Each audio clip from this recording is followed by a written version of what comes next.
Narrow hems, also called rolled hems, give a professional edge finish to any light to medium weight fabric. Even if you have a serger that does rolled hems, narrow hems sewn on the conventional machine are sturdier and have a more finished look. The narrow hemmer feet are not difficult to use, but they do require practice to master, and various fabrics behave differently as they pass through the foot. Tightly woven natural fibers will roll more easily than loosely woven and synthetic fibers which resist manipulation. Fabrics ideal for the narrow hemmer feet include broadcloth, quilting weight cotton, silk, tricot, and other lightweight knits, shirting and blouse weight fabrics, as well as lighter weight home decorating fabrics. Situations where narrow hems are suitable are scarves, napkins, ruffle edges, and lightweight shirt hems. Corners and cross seams can be sewn over, though the fabric has to be light enough to not create so much bulk that the hemmer cannot do its job. So as always, do a test first to see if your project is suitable for this finish. The narrow hemmer feet generally come in 3 sizes, 2mm, 4mm, and 6mm, depending on the brand. The heavier the fabric, the wider the hemmer foot you will need to use. Stitch length should be a suitable length for the fabric. Sewing narrow hems on the straight or cross grain is easiest, and you should practice on fabric cut on the straight or cross grain first. Those slightly curved edges can be sewn, such as a gentle shirt tail hem. There are 2 methods for beginning to sew a narrow hem. When possible, it is easiest to sew the hems before any side seams are sewn, but you can also sew a narrow hem in the round by starting the hem midstream. The first method involves placing the fabric right side down under the presser foot and taking 4 or 5 stitches at the very edge in the hem allowance. Be sure to hold the thread tails when doing this, as the thread tails are what you will be using to feed the fabric into the foot. Next, lift the presser foot and bring the fabric slightly toward you, and then use the thread tails in your left hand to pull the fabric backward and into the scroll of the hemmer foot. Still holding the thread tails and the fabric, lower the presser foot. This is much easier to do if your machine has a knee lift. Continue holding the thread tails and begin sewing slowly, slightly tugging on the thread tails to get the fabric rolling through the foot and out the back.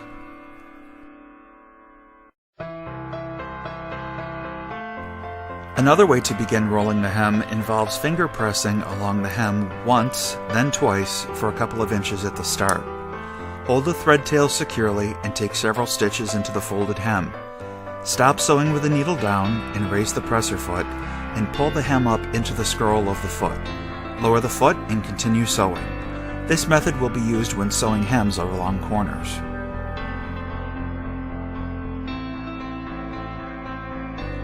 The remainder of the sewing requires correct guiding of the fabric into the scroll on the foot.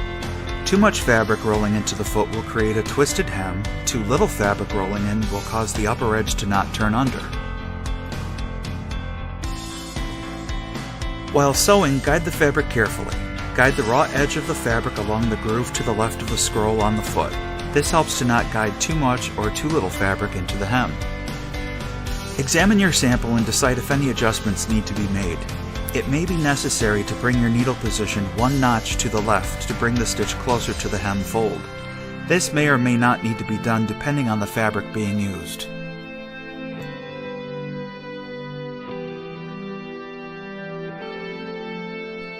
To turn corners on napkins and scarves, it's easiest to do with the wider hemmer foot widths. Using the pre-press technique shown earlier, sew the first hem edge. Before proceeding to sew the second, third, and fourth edges, take the time to clip off any uneven hem endings at the end of the hem so that you will have a nice clean edge to start the next side with. Continue using this method for all edges.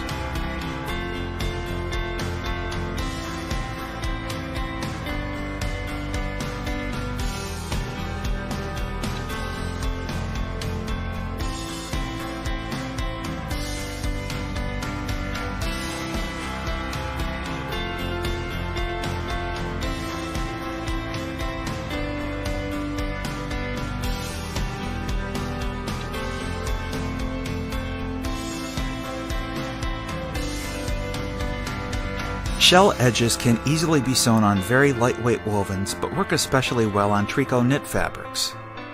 Sew the hems as shown before, but select a picot edge stitch or a simple overlock stitch and adjust the width to wide and the length to a longer setting.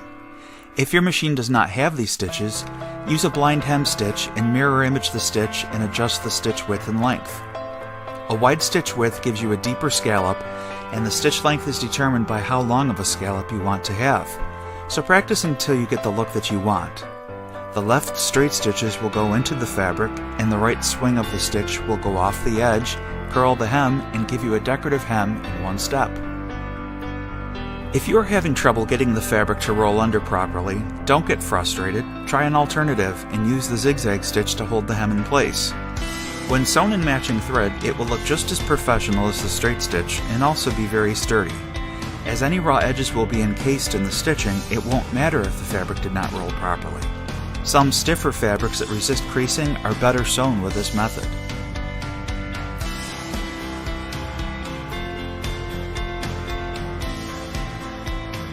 The narrow hemmer feet are great tools for making beautifully finished edges, and when you take the time to get to know how to use them properly, they will become one of your more commonly used accessories.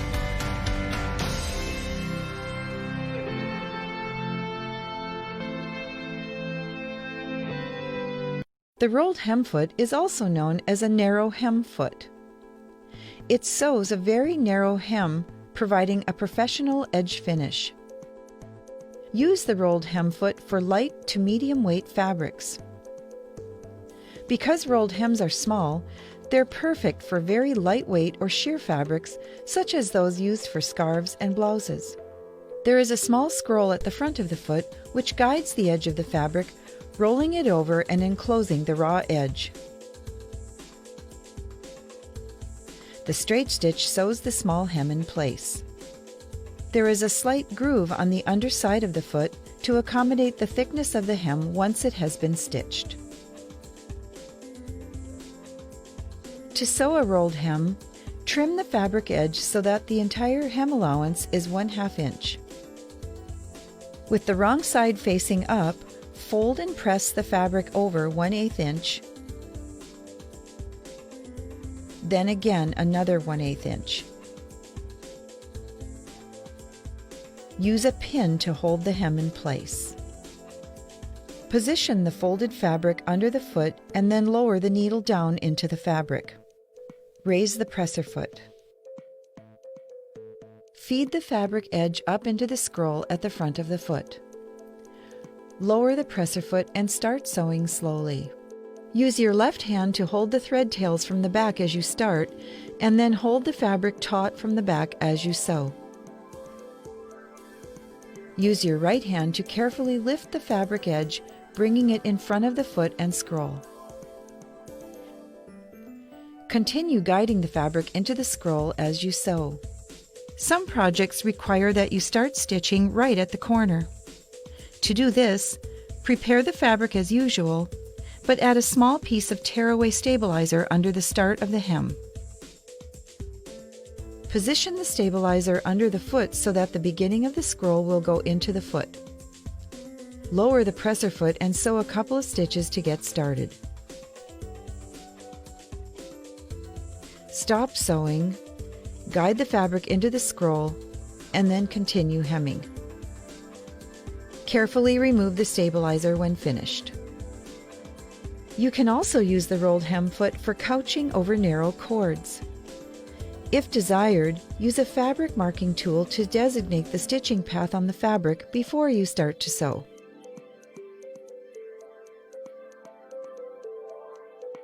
Insert the cording into the scroll, pulling it toward the back and underneath the foot. It may be helpful to use a pin to guide the cord through the scroll. Place a washaway or tearaway stabilizer under the fabric. Use a zigzag stitch and set the width so it's wide enough to sew over the sides of the cord. Set the length as desired, depending on the look you want.